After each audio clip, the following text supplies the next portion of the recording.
Hi friends, welcome to Ragas Kitchen. நீங்க இன்னும் நம்ம சேனல் சப்ஸ்கிரைப் பண்ணலனா கீழ இருக்க சப்ஸ்கிரைப் பட்டன் பிரஸ் பண்ணிக்கோங்க. அப்படியே பக்கத்துல இருக்க பெல் பட்டனையும் பிரஸ் பண்ணிக்கோங்க. நான் அப்லோட் பண்ற வீடியோஸை நீங்க மிஸ் பண்ணாம பார்க்க முடியும். फ्रेंड्स, இன்னைக்கு வீடியோல நம்ம 5 விதமான வெரைட்டி ரைஸ் செய்யறது தான் फ्रेंड्स பார்க்க போறோம். ஃபர்ஸ்ட் அதுக்கு சாப்பாடு நல்லா வேக வச்சு எடுத்துட்டு இந்த மாதிரி ஒரு பெரிய கிண்ணத்துல இந்த மாதிரி கொட்டிக்கோங்க. கொட்டி கொஞ்சம் ஆற வச்சிருக்கோங்க. மேலே ஒரு ஸ்பூன் நல்லெண்ணெய் விட்டு ஆற விட்டுக்கோங்க. இந்த மாதிரி செய்யறனால நல்லா உதிரியான ரைஸ் உங்களுக்கு கிடைக்கும். நம்ம வெரைட்டி ரைஸ் அப்படினாவே நல்லா உதிரியா இருந்தா தான் ரொம்ப பிடிக்கும் நமக்கு. அதனால இந்த மாதிரி நீங்க செய்யறனால நல்லா உதிரியான ரைஸ் நமக்கு கிடைக்கும். இது கொஞ்சம் ஆறணும். ரொம்ப சூடா இருக்கப்ப நீங்க மிக்ஸ் பண்ணீங்கன்னா உடைஞ்சிரும். அதனால கொஞ்சம் ஆறுனதுக்கு அப்புறமா நீங்க கலந்து விட்டுக்கோங்க. இப்போ ஃபர்ஸ்ட் நம்ம செய்ய போறது மாங்காய் சாதம் செய்ய போறோம். இந்த சீசன் மாங்காய் உங்களுக்கு சுலபமாக கிடைக்கக்கூடிய சீசன் இது. நல்லா புளிப்பாக இருக்க மாங்காவாக நீங்கள் சூஸ் பண்ணிக்கோங்க. அதே மாதிரி பழமாக இல்லாமல் நல்லா காயாக இருக்க மாதிரி மாங்காய் நீங்கள் யூஸ் பண்ணிக்கோங்க. ஃபஸ்ட்டு மாங்காய் எடுத்துகிட்டு நீங்கள் காம்பு கட் பண்ணிவிட்டு தோல் எல்லாமே சீவி எடுத்துருங்க. நல்லா பச்சை மாங்காவாக இருந்துச்சுன்னா ரொம்ப புளிப்பாக நல்லா டேஸ்ட்டாக இருக்கும் சாதம் உங்களுக்கு. நீங்கள் தோல் எடுக்கிறப்பவே உள்ளார மஞ்சள் கலரில் இல்லாமல் நல்லா பச்சை கலரில் இருந்துச்சுன்னா நல்லாயிருக்கும். பாருங்கள், தோல் எல்லாமே சீவி எடுத்துடலாம்.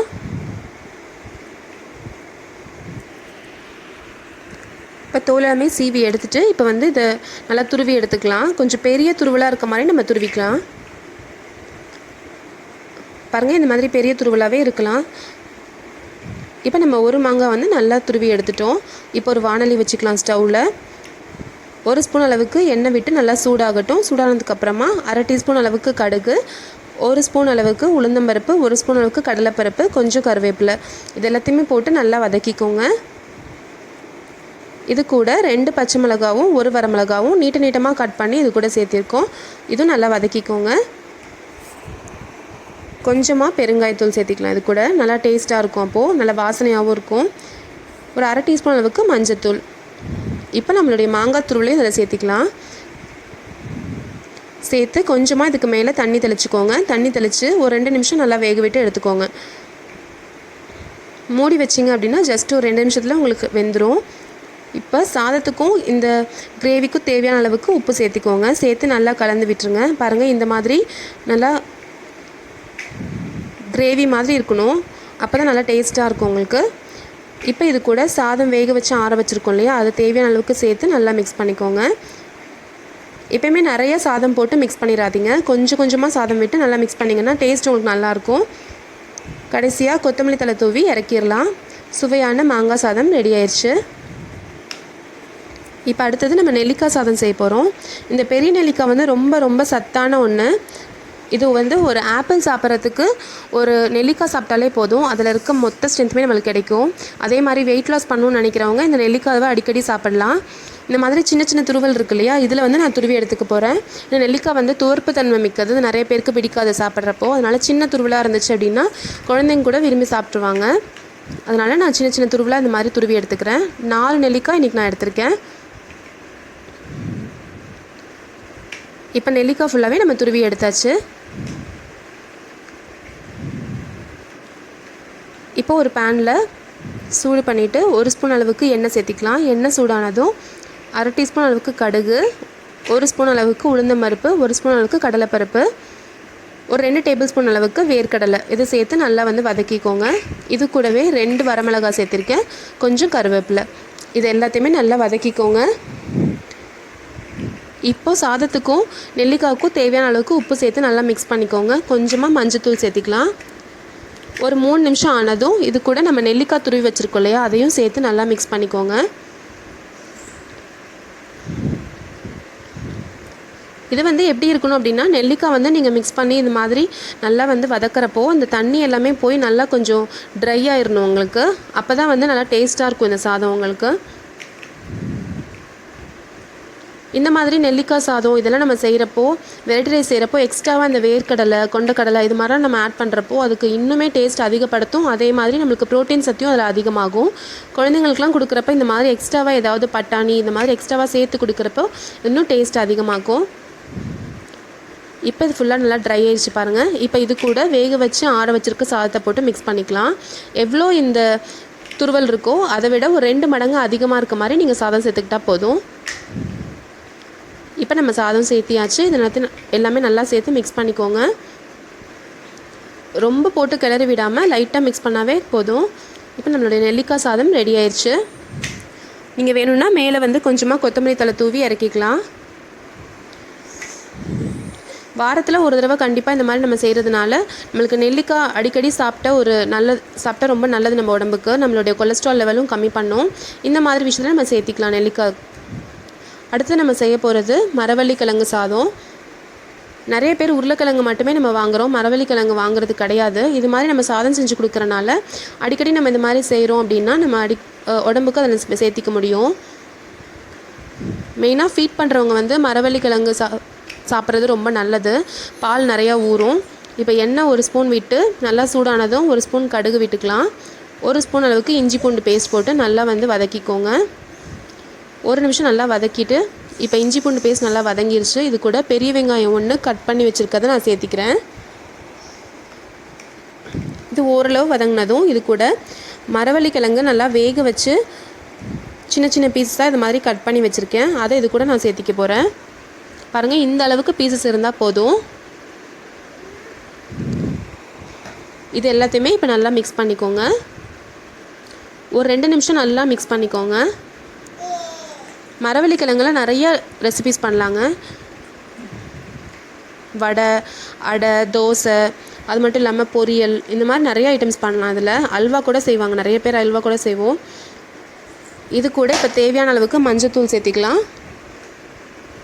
இப்போ சாதத்துக்கும் இந்த கிழங்குக்கும் சேர்த்து உப்பு சேர்த்திக்கலாம்.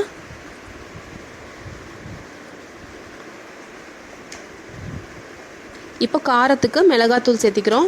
நான் இன்றைக்கி 1 ஸ்பூன் அளவுக்கு மிளகாத்தூள் சேர்த்திருக்கேன். உங்கள் காரத்துக்கு தகுந்த மாதிரி நீங்கள் கம்மியோ அதிகமோ படுத்திக்கலாம். இப்போ இது எல்லாத்தையுமே நல்லா கலந்து விட்டுக்கோங்க. இது ஃபுல்லாக இப்போ நல்லா மிக்ஸ் பண்ணியாச்சு. இப்போ இது கூட நம்ம வேக வச்சு ஆற வச்சுருக்க சாதத்தை சேர்த்து நம்ம நல்லா மிக்ஸ் பண்ணிக்கலாம். இதை வந்து நீங்கள் அப்படியே பொரியல் மாதிரி இப்படியே கூட நம்ம வந்து ரசம் சாதத்துக்கு, தயிர் சாதத்துக்கு தொட்டுட்டு சாப்பிட்லாம்.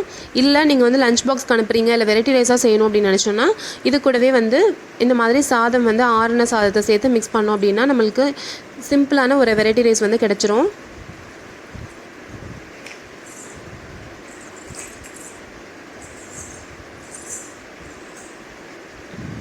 இப்போ சாதத்தை சேர்த்து நல்லா மிக்ஸ் பண்ணிக்கோங்க. எல்லாருமே நல்லா கலந்து விடுற மாதிரி கலந்து விட்டுக்கோங்க. ரொம்ப டேஸ்ட்டான மரவள்ளி கிழங்கு சாதம் ரெடி ஆயிடுச்சு. நீங்கள் இதில் இன்னும் கொஞ்சம் டேஸ்ட் அதிகப்படுத்துறதுக்கு மேலே ஒரு லெமன் ஜூஸ் கூட பிழிஞ்சு விட்டுக்கலாம். அது இன்னும் கொஞ்சம் டேஸ்ட், கொஞ்சம் லைட்டான ஒரு புளிப்பு சுவையோடு இருக்கும்.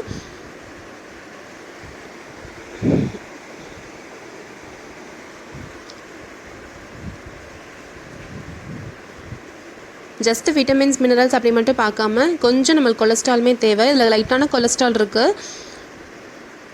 மரவள்ளி கிழங்கு சாதம் ரெடி ஆயிடுச்சு ஃப்ரெண்ட்ஸ். கண்டிப்பாக அதை ட்ரை பண்ணி பாருங்கள், உங்களுக்கு ரொம்ப பிடிச்சிருக்கும். லஞ்ச் பாக்ஸ்லாம் கொடுத்து அனுப்புகிறப்போ இந்த மாதிரி வந்து நம்ம செஞ்சு கொடுத்தோம் அப்படின்னா ரொம்ப விரும்பி சாப்பிடுவாங்க குழந்தைங்க. அதே மாதிரி இதில் கிழங்குல வந்து கேஸ் இருக்கனால நம்ம கண்டிப்பாக இஞ்சி பூண்டு பேஸ்ட் இதில் சேர்த்திக்கோங்க. இப்போ அடுத்தது கேரட் சாதம் எப்படி பண்ணுறதுன்றது பார்க்கலாம். கேரட்டுன்றது வந்து குழந்தைங்க எல்லாருக்குமே ரொம்ப பிடிச்ச ஒரு வெஜிடபிள். இது ஃபஸ்ட்டு இது வந்து தோல் எடுத்துகிட்டு 2 பக்கமே கட் பண்ணிடலாம். 2 பக்கமும் கட் பண்ணிவிட்டு நல்லா துருவி எடுத்துக்கோங்க.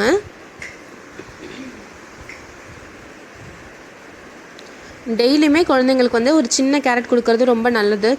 அதாவது மலச்சிக்கல் ப்ராப்ளம்லாம் இல்லாமல் இருக்கும். ஈஸியாக வந்து ஃப்ரீயாக அவங்க மோஷன் போகணும் அப்படின்னா அந்த கேரட் வந்து கொடுக்கணும். அதே மாதிரி கண் பார்வைக்கு ரொம்ப நல்லது. நிறைய விட்டமின் சி இதில் இருக்குது. இந்த மாதிரி கலர்ஃபுல்லாக இருக்க வெஜிடபிள்ஸ் எல்லாமே குழந்தைங்களுக்கு ரொம்ப நல்லது. இப்போ நான் தோல் எடுத்துகிட்டு 2 பக்கமும் கட் பண்ணி இந்த மாதிரி துருவி எடுத்துக்கலாம். இது கொஞ்சம் பெரிய துருவலாக இருந்தாவே பரவாயில்ல. நம்ம கட் பண்ணாமல் எதுக்காக துருவுறோம் அப்படின்னா அப்போ நம்ம வேக வைக்கணுன்ற அவசியம் கிடையாது. அதே மாதிரி தனித்தனியாக நம்ம சாப்பிட்றப்ப தனித்தனியாக வராமல் நம்ம சாதத்தோடு சேர்ந்து கலந்துரும். அதனால் இந்த மாதிரி துருவி எடுத்துக்கிறோம். இப்போ ஒரு பேனில் 1 ஸ்பூன் அளவுக்கு ஆயில் சேர்த்திக்கலாம். இது வந்து தாளிச்சிக்க போகிறோம் இப்போ கேரட் சாதத்துக்கு. எண்ணெய் சேர்த்து எண்ணெய் நல்லா சூடாகட்டும். சூடானதுக்கு அப்புறமா 1 ஸ்பூன் கடுகு சேர்த்திக்கோங்க. 1 ஸ்பூன் அளவுக்கு உளுந்தம்பருப்பு, 1 ஸ்பூன் அளவுக்கு கடலைப்பருப்பு, கொஞ்சமாக கருவேப்பிலை, ஒரு 3 பச்சை மிளகாய் நீட்டமாக கட் பண்ணது சேர்த்திக்கலாம். இது நல்லா வதங்கட்டும். இப்போ இது கூட 1 கப் அளவுக்கு கேரட் துருவல் சேர்த்திருக்கேன். இதை நல்லா மிக்ஸ் பண்ணி விட்டுட்டு இதை ஒரு 3 நிமிஷம் மூடி எடுங்க. தேவையான அளவுக்கு உப்பு சேர்த்திருக்கோம். லைட்டாக தண்ணி மேலே தெளித்து இதை மூடி வச்சு ஒரு 3 நிமிஷம் கழிச்சு எடுங்க. அப்போ லைட்டாக வெந்துடும் உங்களுக்கு கேரட்டை. இப்போ இது கூட நான் 1/2 கப் அளவுக்கு கொண்டக்கடலை சேர்க்க போகிறேன் இன்றைக்கி. இது வந்து ஜஸ்ட்டு கேரட் சாதம் அப்படின்னா கேரட் மட்டும் இல்லாமல் கொண்டக்கடலையும் சேர்ந்துருக்கப்போ ஒரு டிஃப்ரெண்ட்டான ஒரு டேஸ்ட்டில் இருக்கும். அதே மாதிரி கொஞ்சம் ப்ரோட்டீன்ஸும் அதிகமாக கிடைச்ச மாதிரி இருக்கும். இப்போ வேக வச்சு ஆற வச்சுருக்க சாதத்தை இது கூட சேர்த்திக்கலாம். நிறைய சாதம் சேர்க்காதீங்க. எவ்வளோ வந்து நீங்கள் துருவல் எடுக்கிறீங்களோ அதை விட ஒரு 2 மடங்கு மட்டும் அதிகமாக சேர்த்திக்கோங்க போதும்.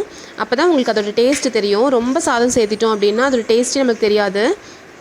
இப்போ நல்லா ஃபுல்லாக மிக்ஸ் பண்ணி விட்டுட்டோம். இப்போ கொத்தமல்லி தழை தூவி இறக்கிடலாம். இறக்கிறதுக்கு முன்னாடி ஜஸ்ட்டு ஒரு 2 நிமிஷம் சிம்மில் வச்சு க்ளோஸ் பண்ணி எடுத்திங்க அப்படின்னா இந்த டேஸ்ட்டு ஃபுல்லாக சாதத்துக்கு ஃபுல்லாக வந்து கலந்து விடுறதுக்கு ஈஸியாக இருக்கும். ஒரு 2 நிமிஷம் மட்டும் மூடி வச்சு இந்த மாதிரி எடுத்துருங்க போதும். இப்போ சுவையான கேரட் ரைஸ் ரெடி ஆயிடுச்சு. இந்த மாதிரி நீங்கள் கேரட் சாதம் செஞ்சு கொடுத்து பாருங்கள். கண்டிப்பாக குழந்தைங்க ரொம்ப விரும்பி சாப்பிடுவாங்க. உடம்புக்கும் ரொம்ப ரொம்ப நல்லது. விட்டமின் ஏ கம்ப்ளீட்டாக இருக்குங்க கேரட்டில். நோய் எதிர்ப்பு சக்திக்கும் இது ரொம்ப ரொம்ப ஹெல்ப்ஃபுல்லாக இருக்கும். கண்டிப்பாக ட்ரை பண்ணி பாருங்கள். இப்போ அடுத்தது நம்ம செய்ய போகிறது கொத்தமல்லி சாதம். 1 கப் அளவுக்கு ஃப்ரெஷ்ஷான கொத்தமல்லி இந்த மாதிரி கட் பண்ணி எடுத்திருக்கேன்.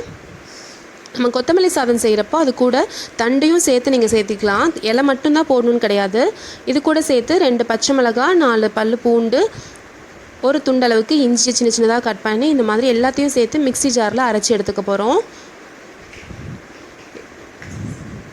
கொத்தமல்லி இலையில் மட்டும் இல்லாமல் தண்டுலையுமே நிறைய ஸ்ட்ரென்த் இருக்குது உங்களுக்கு. அதனால் தண்டையும் சேர்த்து நீங்கள் மிக்சியில் போட்டுக்கோங்க. கொஞ்சமாக தண்ணி விட்டு இந்த மாதிரி நல்லா நைஸாக சட்னி மாதிரி அரைச்சி எடுத்துக்கோங்க. இப்போ நம்ம நல்லா அரைச்சி எடுத்தாச்சு. இப்போ ஒரு வாணலியில் 2 ஸ்பூன் அளவுக்கு எண்ணெய் சேர்த்திக்கோங்க. எண்ணெய் நல்லா சூடாகட்டும். சூடானதும் ஒரு 1/2 டீஸ்பூன் அளவுக்கு கடுகு சேர்த்திக்கலாம்.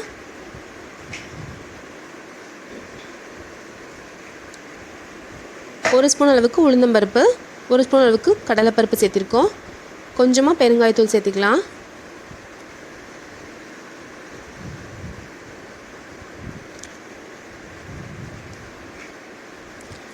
கொஞ்சம் கருவேப்பிலை சேர்த்திருக்கோம்.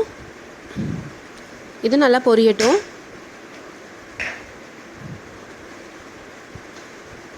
நல்லா மிக்ஸ் பண்ணி விட்டுட்டு லைட்டாக ப்ரௌன் ஆனதும் இது கூட நம்ம அரைச்சி வச்சுருக்கோம் இல்லையா அந்த விழுதை சேர்த்திக்கலாம். கொத்தமல்லி விழுது ஒரு 3 நிமிஷம் வதக்குனா போதும். நல்லா டார்க் க்ரீன் கலரில் வருங்க. நல்லா அடர்த்தியான பச்சை கலரில் வந்ததுக்கப்புறமா அந்த இஞ்சி பூண்டோடைய வாசனை எல்லாம் கொஞ்சம் போயிட்டும். அதுக்கப்புறமா நம்ம வந்து சாதம் போட்டு கிளறிக்கலாம்.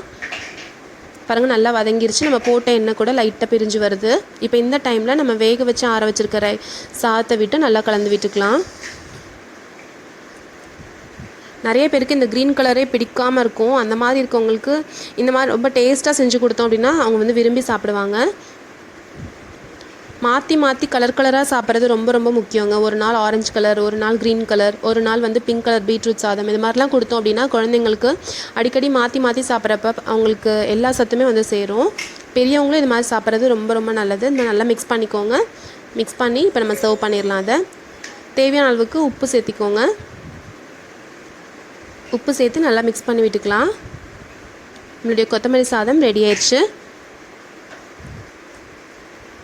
நீங்கள் வேணும் அப்படின்னா சட்னி அரைக்கிறப்பவே நீங்கள் வந்து உப்பு சேர்த்து கூட அரைச்சி இதை வந்து மிக்ஸ் பண்ணிக்கோங்க. இந்த 5 வெரைட்டி ஆஃப் சாதம் உங்களுக்கு கண்டிப்பாக ரொம்ப பிடிச்சிருக்கும்னு நினைக்கிறேன் ஃப்ரெண்ட்ஸ். பிடிச்சிருந்துச்சுன்னா நம்ம சேனல் ராகாஸ் கிச்சனில் ஒரு லைக் கொடுங்க. ஃப்ரெண்ட்ஸ் கூட ஷேர் பண்ணிக்கோங்க. சப்ஸ்கிரைப் பண்ணி வச்சுக்கோங்க. தேங்க்யூ.